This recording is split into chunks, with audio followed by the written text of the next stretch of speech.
अस्सलाम वालेकुम। क्या आपको रोज़ सुबह पेट खाली करना मुश्किल हो जाता है और इस वजह से आप हमेशा थके थके रहते हैं, पेट फूला हुआ महसूस होता है, सर में दर्द और बोझ महसूस करते हैं? और इस कब्ज़ को दूर करने के लिए आपने दवा, चूरन, ट्रिफला पाउडर और गर्म पानी सब ट्राई किया, जिससे वक्ती आराम आ जाता है, लेकिन कुछ दिन बाद दोबारा से मसला हो जाता है।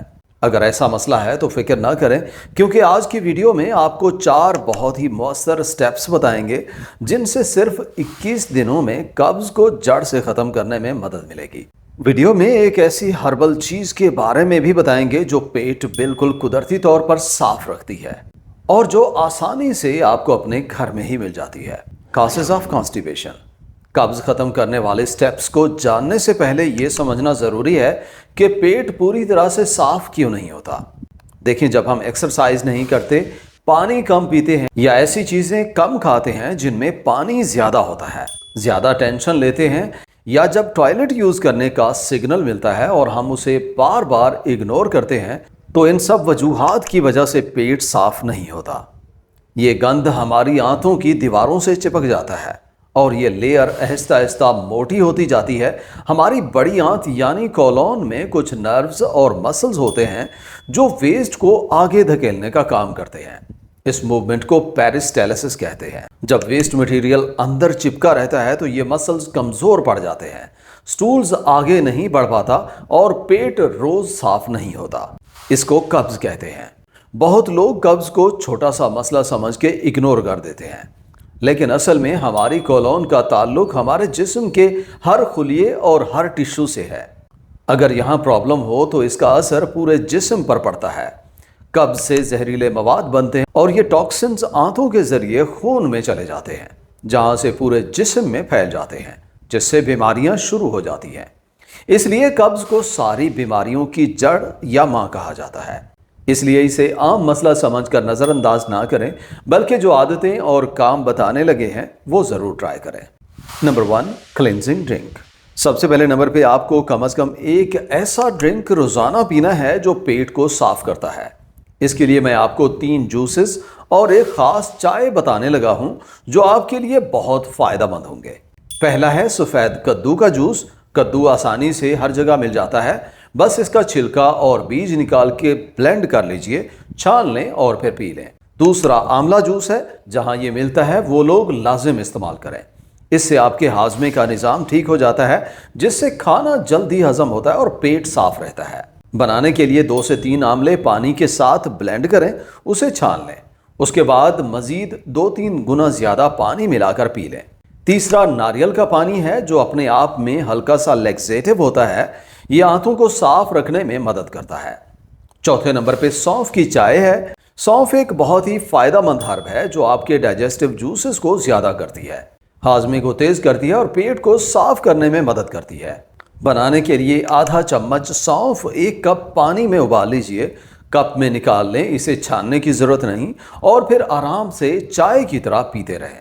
इन 3 जूसेस में से जो आसानी से आपको मिले वो सुबह नाश्ते से 1 से 1.5 घंटे पहले पी सकते हैं, और फिर एक बड़ी बोतल या टम्बलर वगैरह में सौंफ की चाय बना के रख लीजिए और दिन भर थोड़ा थोड़ा करके पीते रहें।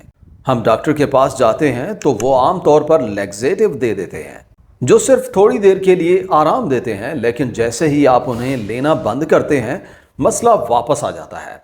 और सबसे बुरी बात यह है कि जिस्म को उनकी आदत हो जाती है। कुछ वक्त के बाद आप बिना लैक्सेटिव के पाखाना ही नहीं कर सकते। हम इस चक्कर में नहीं फंसाना चाहते। हमारी इंटेस्टाइन को किसी चीज़ की आदत नहीं लगनी चाहिए। ये जूसेस और जो हर्बल टी आपको बताई है ये नेचुरल लैक्सेटिव हैं, और सबसे अच्छी बात यह है कि इनकी कभी आदत नहीं लगती और आपका पेट साफ रहता है। नंबर 2, ईट वाटर रिच फूड्स। दूसरे नंबर पे दिन भर के खाने में ज्यादा पानी वाली चीजें शामिल करनी है। कुछ खाने की चीजें खुश्क होती हैं और कुछ में पानी ज्यादा होता है।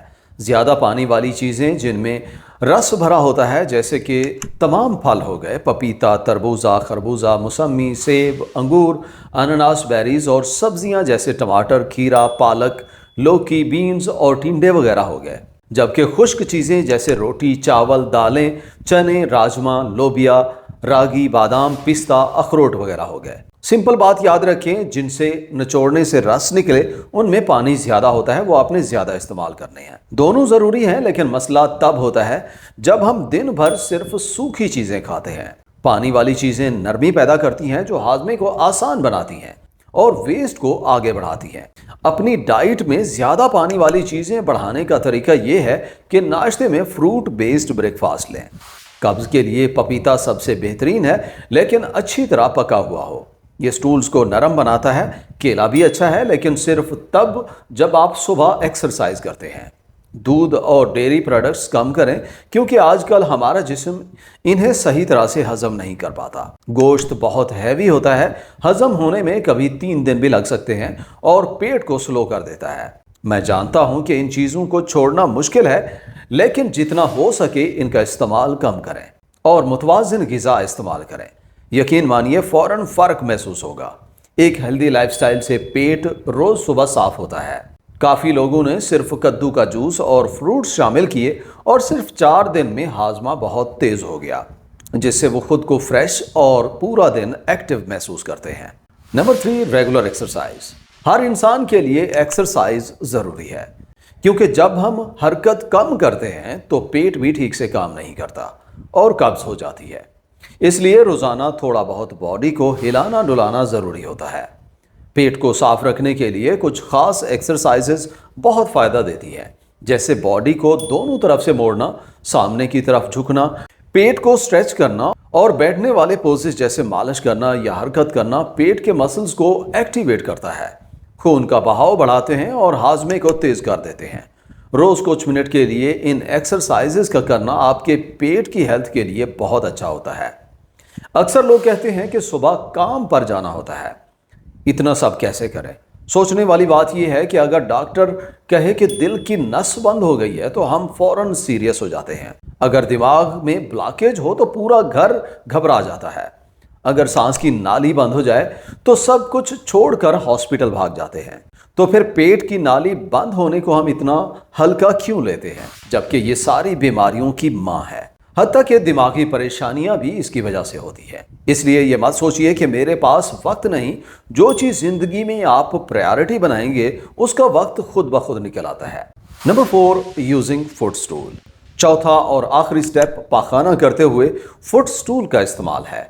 आजकल ज़्यादातर मुल्कों में फ्लश टॉयलेट इस्तेमाल किए जाते हैं, जिसमें हमारे घुटने और जिस्म 90 डिग्री के एंगल पे होते हैं। इस पोजीशन में हमारी आंत का आखिरी हिस्सा, जिसे रेक्टम कहते हैं, थोड़ा सा टेढ़ा हो जाता है। इसलिए पाखाना आसानी से नहीं निकलता और हमें ज़्यादा जोर लगाना पड़ता है। बैठने की स्क्वाट पोजीशन में रेक्टम सीधा हो जाता है और पाखाना आसानी से बिना जोर लगाए निकल जाता है।